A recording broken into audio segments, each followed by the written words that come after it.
This is going to bust us through to another level that way. But what I mean is for Mike, for a company like Facebook/Meta, for a company like them, for them to lose 23% of their stock value in one day because of how shitty the metaverse looks, is that really a disaster for them? Is it like for Mark Zuckerberg? Is that truly the end goal here? I mean, are they jumping out of windows at Facebook headquarters? It doesn't seem that way. So I think a few things. I think one, Mark Zuckerberg really does want this metaverse to happen and actually believes in it. Yeah, he absolutely. The Silicon Valley economic engine does not work if this doesn't work. Yeah. So that essentially means it will work. Yeah. Because the government will do whatever it takes to make sure it works. They're the finger on the scale. They're picking the winners like they always do. And this is the only hand we have economically as a system. There's nowhere else for us to go. All other paths have been burned. We cannot reindustrialize with our current political structure. So that means we will just run headlong into the fucking into the pods to live. And we can imagine, we're still fighting all the old culture battles, and we're still free because we're able to express ourselves there online. And there is still a chance that you can make enough money that you don't have to do a crappy job with the, in the goggles. You don't have to be a widget sorter or an email sender. You can be a philosopher king, but you're still doing it in the fucking goggles. No, and that is the sort of self-propelling nature of this too is also really fascinating to me. Just in the beginning, we were talking about how it came on so fast. I get emails daily now about, here's the 10 best metaverse stocks to pick or whatever. Just sort of a thing that didn't exist now is an inevitability, right? And I think I think in tech they kind of always talk in terms of inevitability. When Uber came on, it was this is the way labor workers' rights or lack thereof is going, whether you like it or not. We're dragging you into this version of the future. And eventually, the folks that I would talk to, they'd say, when this is legalized, not if we win this battle or not, this is what it's going to look like. And I agree with you, Matt, that that's they sort of create their own momentum around it and sort of push us forward. I think Zuckerberg wants this to happen and believes in it. Read Snow Crash and literally read Snow Crash. Yeah. Neil Stephenson. They have the literature memorized. The whole canon, but read it. It's sort of the most surface level version of what reading is, I think, on a lot of this, not really. They would argue these guys are all bimbos is the thing. They really are decapitated by their STEM knowledge. Their STEM ability created this firewall between their the basic self-doubt that you need to propel you through actually knowing anything. Yep. That engine of well, maybe I don't know everything, that's going to push you into interrogating your beliefs. But they're so convinced by their material success that they know everything, that they are Dunning-Kruger proofed. And since everyone around them is either in the same lobotomized condition or directly benefits from them, is gathering around the fucking fish that eat between shark teeth. And so they never will and they never can intersect with reality, especially since the Fed at this point exists to keep them afloat. Well, yeah. It's a kid thinks they're driving, they're riding their bike, but their dad is still holding on to the seat. In the same way that Protestantism is the sort of side toxicity of American/Ulster Protestantism is the thing that no one thinks about is the inherent problem that comes with being a human living in the human world, but thinking you know all the answers. Exactly. There's no further investigation to go.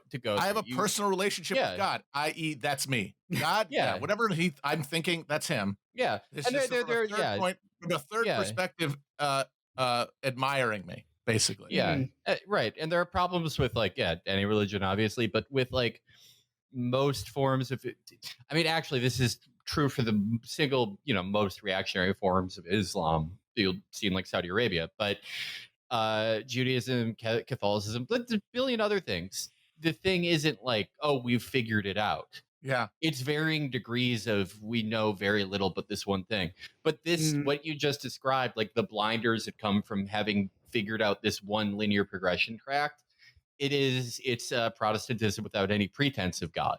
So it's exactly, like the because perfect next thing. it's the chronological accumulation of Protestantism. Protestantism is the beginning of to articulating a fracture from the social church, like in creating a new way to understand the universe outside of the context of like a socially reinforced church hierarchy, which is no longer viable in that early modern era.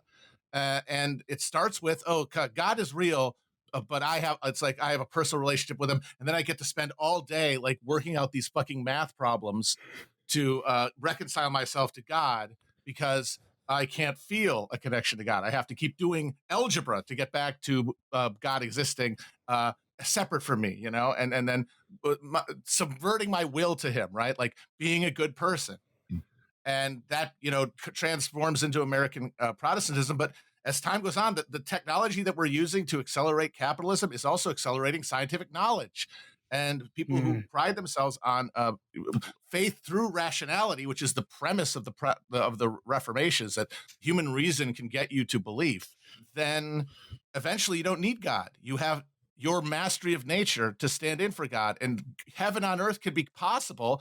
And as soon as technology accumulates far enough, you can even imagine an eternity. You can even get rid of the idea of ever having to reconcile yourself to mortality. And that's where the very tip of the spear these guys are. Guys like Musk and Thiel, these guys legitimately do not think they will die. Like, that's not an exaggeration. And that is just Protestant heaven that they can believe in, because they're not depending on God's grace, which, what's that? It's abstract. It's not real. But they can have faith in their understanding of technology, their ability to ride the wave. And they can believe in that because believing in yourself is that final existential faith, belief that we all need just to live.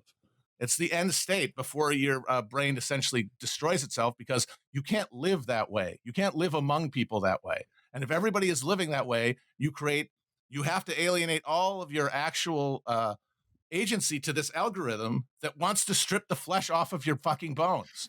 And you end up helping it do that, because somebody else's flesh is always going to get torn more than you, and you fear becoming them. And if it's going to get torn less, you envy them and want to become them. And so you'll never stop. No one will ever stop this, even though they all think they are, like all these Web 3.0 guys who think that they're defeating the beast. They're defeating central banking. They're defeating all these state structures that cause oppression. When it's like, no, that is just the machine parts, the carapace of this algorithm. The real spirit of the fucking thing cannot be captured by any of your formal politics, and certainly not by trying to outsmart technology by utilizing it, because it only serves its own agenda. It only serves your agenda individually and accidentally. And similar to its predecessors in political Salafism and Wahhabism and Protestantism, it is sold to you as being decentralized. You don't like this big centralized church coming down on you. You don't want to deal with this bureaucracy. It's in everyone's hands. Your relationship with God is in your hands. And then it ends up being, as oppressive, but in a shitty new way. That's really right. good. Because what do you want? Like, okay, congratulations. You get to pursue your own life on your own terms and do what you want. Oh, what do you want? What we tell you to fucking want, like through a filter of experience, but like your social goals, the things that make up your like being, like tell you the things you should be pursuing, like, the things that draw you in one direction or another, that like direct your animal spirits through your life, are not made up in your head. You didn't come up with them through some like examination of like a Lord of the Rings thing, and like the name Palantir also comes from Tolkien. But yeah, like they're saving the Shire, and like who is that? Like Peter Thiel lackey who's like running for Congress or Senate from Arizona. Blake Edwards. Masters. Blake Masters. Blake Edwards.